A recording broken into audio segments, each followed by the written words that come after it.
The Marvel Cinematic Universe is insane. From a creative standpoint, the scale and volume of high quality work that they've produced is almost unprecedented. From a business perspective, even more so. Not only were they able to keep movie theaters alive during a pandemic, but they also ushered in a completely new era of streaming. But most importantly, the MCU shows us what superhero stories can be, why they matter, and how to keep telling them. Connecting all of these dots, the creative concept, the business concept, but then also why superhero stories matter, is this idea of legacy. Some really obvious examples would be Falcon and Winter Soldier. Symbols are nothing without the women and men that give them meaning. Another great example is Hawkeye. Kate Bishop, you are so funny. My favorite example of legacy, though, in the whole MCU is Spider-Man. And not the Tony Stark Jr. part. A minor upgrade. Oh my God. Put it on. What the? While not explicitly stated, I believe that the Russo brothers, John Watts, and the rest of the Marvel creative team have been working really hard to show us one unwritten truth about Peter Parker in the MCU. While Spider-Man may have been funded and even fathered by Tony Stark, I believe that Spider-Man's true loyalty lies with Steve Rogers. Peter Parker is Captain America's biggest fan. Here's how we know.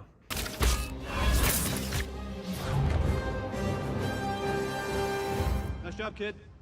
Captain?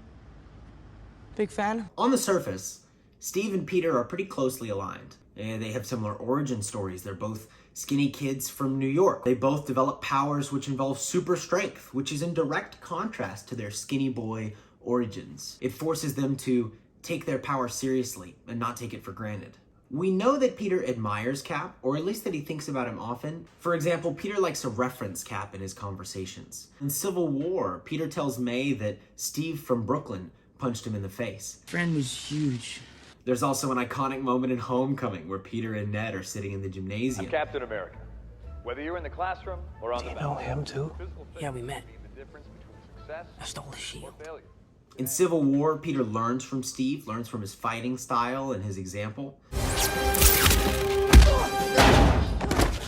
Guess he had a point. And in Endgame, they work together to keep the gauntlet safe. Hey, Queens. Heads up. Also in Endgame, at Tony Stark's funeral, Peter chooses to stand right behind Steve, standing in his shadow almost. But the most examples of Peter being a fan of Steve Rogers are the indirect ones.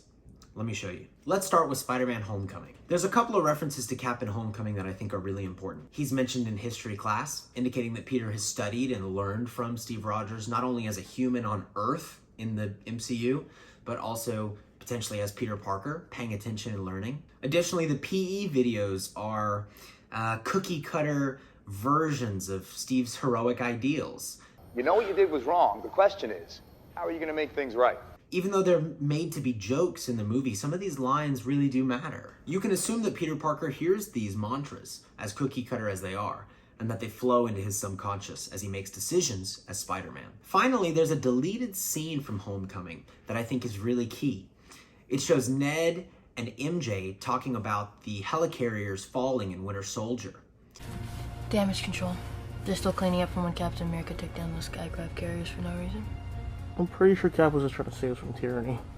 This implies that not only are they familiar with the events of Winter Soldier, but also that the museum exhibit could have been visited by them, maybe when they were in junior high or freshman year.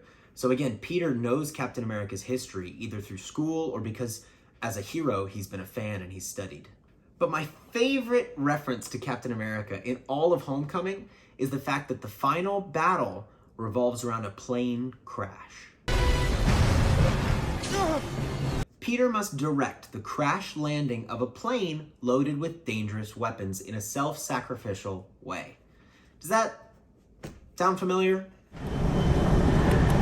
That's a little bit tougher to explain. This is an unavoidable parallel which evokes themes of self-sacrifice and calls back to the hero who came before him. I gotta put her in the water. The next Spider-Man film in the MCU is Spider-Man Far From Home. There's a key scene in the middle/end section of the film where Mysterio is casting visions all around Peter. And one of the visions that he casts involves dead Avengers. Tony Stark, but also Captain America. You can see the statue of Cap lying on the ground, engulfing Peter. It's so much larger than he is. And so there's this clear image of the larger-than-life legacy of Captain America being laid to rest by Peter's own mistakes and his own actions. It's a vivid image that we can only imagine must have come from Peter's own fears, or at least Mysterio crafting what he would imagine to be Peter's fears. Finally, in Far From Home, Peter demonstrates that he's been paying attention to Captain America's fighting style and combat choices. His choice to build a bomb and swing it while simultaneously wielding the Tower Bridge sign as a shield is a direct callback to Captain America in Endgame, when he wields Mjolnir simultaneously with his iconic shield. Peter is imitating Cap in an attempt to be his best heroic self, but it doesn't quite work, and eventually the only way that he can actually win is by being Peter. More to come on that. Now to talk about No Way Home. In Spider-Man No Way Home, the biggest Captain America reference is that the Statue of Liberty is being renovated in his honor. This is also mentioned in the TV show Hawkeye. Because of Peter's reckless actions in having Strange cast that spell, a violent and dangerous battle takes place on top of Captain America's physical legacy, a battle that wouldn't have taken place if Peter had been more careful and made better choices. Later, when Goblin has brought Peter to a place of complete hopelessness and recklessness, they are standing on top of Captain America's shield when he attempts to brutally and violently murder Norman Osborn. At this critical moment, a relatively new MCU character known by the name of Peter 2 steps in to stop Peter 1. But in Peter's moment of rage, he is tarnishing the legacy of Captain America. He is actively harming the idea of what it means to be a hero when he attacks Goblin. He fails to be the better hero, he fails to be self-sacrificial, and he lashes out, something that Steve Rogers never would have done. While there are elements of Peter's personal life that contribute greatly to his decision to sacrifice his own existence at the end of the film, I believe there's also elements of Spider-Man's arc that are key in that choice as well. Starting over gives Peter a chance to build his own identity as a hero, separate from Tony, separate from Cap, and from everybody else who he's interacted with. For Peter and for Spider-Man, it's time to start fresh, outside of Captain America's legacy and into his own. Honorable mention to my favorite Spider-Man, Captain America moment, which is this from the comic books. And she said, compromise where you can. But where you can't, don't. And in the movies, it's Sharon Carter who says this in Winter Soldier, which is such a critical moment for understanding who Captain America becomes leading into Infinity War and Endgame.